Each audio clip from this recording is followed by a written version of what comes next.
네, 안녕하세요. 여러분들이 보내주셔서 저희 4월 25일부터 5월 5일까지 라이베리아의 선교 잘 마치고 돌아왔습니다. 감사합니다. 그래서 이 시간 짧게 선교 보고를 할 텐데요. 먼저 왜 이런 옷을 입고 있지? 이게 왜 잠옷을 입고 왔지? 저 보니까 좀 잠옷 같아 보여요. 근데 아프리카에서 흔히 입는 옷을 제가 선물 받아가지고 이렇게 입고 나오게 되었습니다. 저희는 미국과 한국 다음에 선교사를 가장 많이 파송하는 국가가 되리라라는 그 비전을 가지고 라이베리아 선교를 4년 전에 시작하게 되었습니다. 다음, 지금 4년을 선교를 했는데요. 라이베리아에서 첫 번째 2년은 두 해는 그 어니스트 집사님 학교에 20명의 교사들을 상대로 선교사 훈련을 실행하였습니다. 2년 뒤 그 20명의 선생님들이 PGM 선교사로 파송되어서 이제 지난 2년 동안 그들이 자신들의 fellow librarians 현지인들을 훈련하여서 1000명의 현지인들을 2년 동안 훈련하였고요. 그들 중 200명을 현지인 인턴 선교사로 파송하여 그들 중 129명이 인턴십을 마치고 파송이 준비가 되었습니다. 그래서 저희가 이번에 가서 그 129명의 현지인이 그 양육한 현지인 선교사를 파송하고 돌아왔습니다. 다음, 이 129명의 수가 좀 많다라고 생각이 드실 수 있을 것 같은데요. 근데 제가 정말 그 목사의 양심을 두고 말씀을 드릴 수 있는 것은 이 129명의 이번 새롭게 파송된 분들은 정말 목숨을 다하여 선교하고 있다는 것을 제가 보고 왔습니다. 지금 왼쪽에, 오른쪽인가요? 왼쪽에 계신 분이 그 보미 카운티의 목사님이신데 전에 선교사 훈련을 받을 때는 이분이 200명 정도 되는 교회의 목사님인데 그 목사님 그리고 교육자 2명, 그래서 3명 정도만 이제 전도를 하면 되는 거라고 생각을 했는데 이제 선교사 훈련을 받고 아니다, 평신도들도 선교사로 선교를 해야 된다라는 그 깨달음을 받아서 이제 전 교인이 적극적으로 나가서 지금 전도 매 주일 5시간씩 하고 있습니다. 하도 전도를 많이 했는데 그 옆에 구역에 모슬럼 구역이 있었습니다. 근데 이들이 또 하나 깨달은 것이 모슬럼들이 그냥 같이 공존해야만 하는, 그냥 같이 공존하는 그런 대상뿐만이 아니라 더해서 그들에게도 복음을 전해야겠다라는 깨달음이 있어서 모슬럼들에게 계속 전도를 하는데요. 지금 20명 넘게 그 예수님을 믿고 세례를 받고 지금 다른 청년, 지금 마이크로폰 잡고 있는 청년 보이죠? 그 개종된 그리고 세례받은 머슬럼 중 한 명이 이번 컨퍼런스에 와서 같이 간증하고 하는 시간을 나누었습니다. 다음, 저희 라이베리아에서 지금 선교가 정말 활발하게 이루어지고 있는데요. 그 이유 중 하나가 지역 교회랑 잘 매칭이 되어서 그렇습니다. 지금 저기 보시는 분들이 전부 다 지역교회 목사님들인데요. 15명의 목사님들이 이번 컨퍼런스에 참여하셨고 그들 중 10명이 이번에 PGM 선교사로 파송되었습니다. 이들은 단임 목사이기 때문에 자기의 지역교회 그 교인들과 함께 매주 Here and Now 선교, 그 라이베리아 살고 있는 외국인, 머슬럼 그리고 외국에 나가서 지금 선교를 잘 감당하고 있습니다. 다음, 시에라리온 라이베리아 옆에 있는 이웃 국가인데요. 거기에서도 2명의 목사님 그리고 2명의 장로님이 오셔서 저희 컨퍼런스에 참여했고 시에라리온에 한 차례 선교사 훈련을 하였는데 계속하여 이곳에도 센터를 세워 시에라리온도 계속하여 선교사화 하려고 지금 추진 중에 있습니다. 다음, 이 선교사 파송이 큰 사역이었고요. 또 한 가지의 사역이 이제 땅을 구입하는 것이 이제 큰 사역 중 하나였는데요. 저희가 라이베리아에 정말 이들은 선교사로 파송될 준비되어 있는 사람들이 너무나 많은 거예요. 그래서 더욱더 전문적으로 또 조직적으로 하기 위해서 신학교의 꿈을 가졌고요. 또한 이 신학교가 좀 웨스트 아프리카에 영향력을 끼치는 학교가 되기 위해서 전문대, 대학교, 병원이 있는 그런 큰 종합적인 그런 센터가 되기를 저희가 꿈을 갖고 땅을 지금 찾아보고 있는데 가기 전에는 3 to 5 acres 정도 찾으면 좋겠다. 원래는 저희가 20 to 30 acres를 찾았는데 보니까 한 10만 불 정도 들 것 같더라고요. 근데 열방교회에서 10만 불 모으려면 제가 도저히 못 하겠는 거예요. 그래서 안 되겠다. 줄였어요. 3 acres 찾으면 거기에서 일단은 짓고 보자. 그래서 3 acres 생각하고 갔는데요. 다음. 네, 놀라운 일입니다. 거기에서 어떻게 저렇게 하다 보니까 너무너무 좋은 곳에 값도 너무 싼 곳에 지금 봉 카운티의 방가 3라는 곳에 타카타라는 큰 도시에서 10분 거리고요.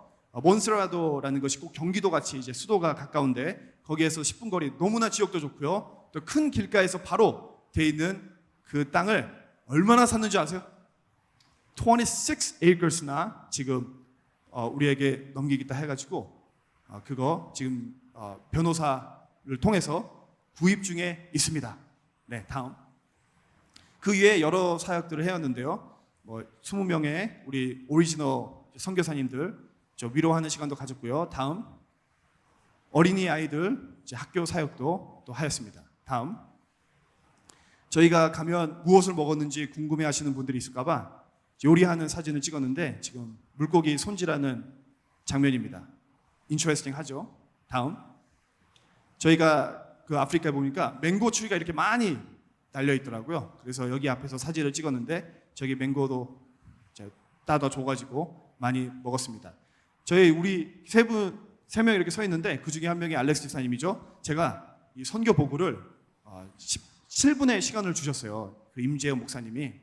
그런데 우리 서장현 집사님께서 이제 간증을 해주시는 차례가 됐는데 간증을 제가 2분 부탁했는데 이거 페이퍼를 놔뒀는데 이 내용이 꽉 차 있어요. 그래서 서둘러서 끝냈습니다. 자, 우리 알렉스 집사님 이번에 라이베리아 처음 가셨는데 받은 은혜가 큰 줄 알았습니다.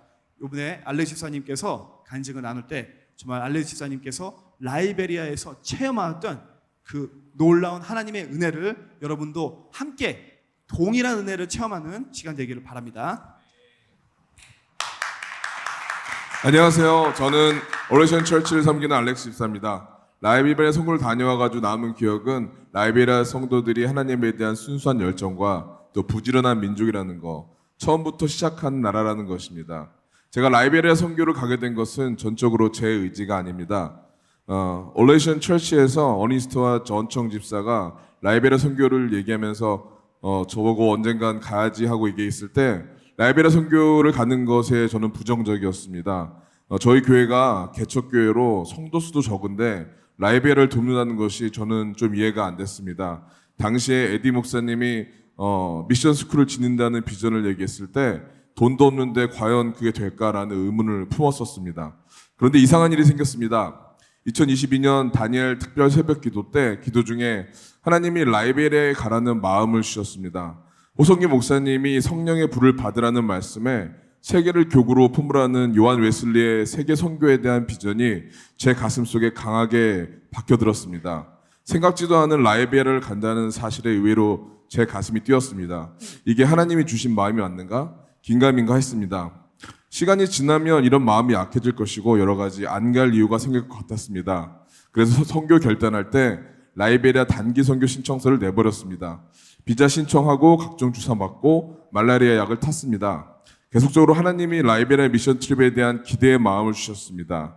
그리고 선교 여행 후에 나의 많은 것이 바뀔 것이라는 마음도 주셨습니다. 라이베리아는 무척이나 더웠습니다. 습도가 높아서 가만히 있어도 땀이 줄줄 났습니다. 3일간의 미션 컨퍼런스와 부흥 집회는 참으로 인상적이었습니다. 라이베리아 선교사 후보생들이 찬양할 때 춤을 추며 열정적으로 하나님께 예배드렸습니다. 올레이션 철치 성도들도 열정적으로 예배를 드리는데 라이베리아는 더욱더 적극적이었습니다. 춤을 추며 찬양하며 예배를 드리는데 자유함을 느꼈고 이는 모든 곳에서 풀리는 자유함이었습니다. 모든 미션 컨퍼런스는 현재 PGM 미셔너리들이 진행했습니다. 스스로 알아서 하는 그들이 참으로 자랑스러웠습니다. 그동안에 에디 목사님과 박상수 장로님, 제이 전도사님이 얼마나 고생하셨는지 알 수 있었습니다. 라이베리아 사람들은 순수하고 순진합니다. 이런 나라에 몇십 년 동안 전쟁을 주신 하나님 왜 그러셨을까? 하나님을 믿는 사람들이 80%가 넘는 이 나라에 왜 피비린내 나는 참혹한 전쟁이 휩쓸었을까? 이 나라는 자원이 풍부하고 대부분이 하나님을 믿는 크리스천입니다. 저는 이곳이 대한민국처럼 한강의 기적을 이끌 수 있는 잠재력이 있다고 생각했습니다. 아직 상수도 시스템이 없었고 빗물과 우물물을 받아 쓰고 전기가 공급된 지 얼마 되지 않았지만 모든 것이 새롭습니다. 처음부터 시작하는 것이 많기에 그만큼 기회가 많고 빠르게 성장하고 있습니다. 저는 어퍼다비에서 8년 동안 매주일 전도를 하면서 성도 수가 크게 늘지 않는 것에 적잖은 실망을 했었습니다. 하나님, 왜 어퍼다비에 부흥을 주시지 않는가요? 라고 답답해하기도 했습니다. 하지만 하나님은 라이베리아에서 온 어니스트 집사를 통해서 아프리카에서 길을 열어주셨습니다. PGM 웨스트 아프리카 미션 센터가 설립되고 PGM 미셔너리들이 129명이나 파송된 것입니다. 이번 선교를 통해 그동안 어퍼다비 부흥을 향한 내 생각과 기대보다 하나님께서는 더 큰 그림으로 아프리카 라이베리아에 부흥을 일으키고 계심을 보았습니다. 세상에서 가장 가난한 나라 라이베리아가 대한민국 같이 세계에서 많은 선교사를 파송하는 나라가 될 것입니다. 그들을 통해서 아프리카 여러 나라에 복음이 전파될 것이고 이를 위해 오레이션 철치와 안디옥 교회 PGM이 쓰임을 받을 것임을 믿습니다. 이 자리에 서서 작은 우리들을 통해서 아프리카에서 역사하시는 하나님을 증거하는 것이 제게는 큰 영광입니다. 아메리칸 드림을 꿈꾸며 미국에 와서 필라 안디옥 교회를 만나고 호성기 목사님에게 주신 하나님의 비전을 따라 어퍼다비에서 거리 전도를 하고 아프리카 라이베리아로 보내신 나의 하나님, 살아계시고 지금도 우리 곁에서 역사하시는 하나님을 찬양합니다.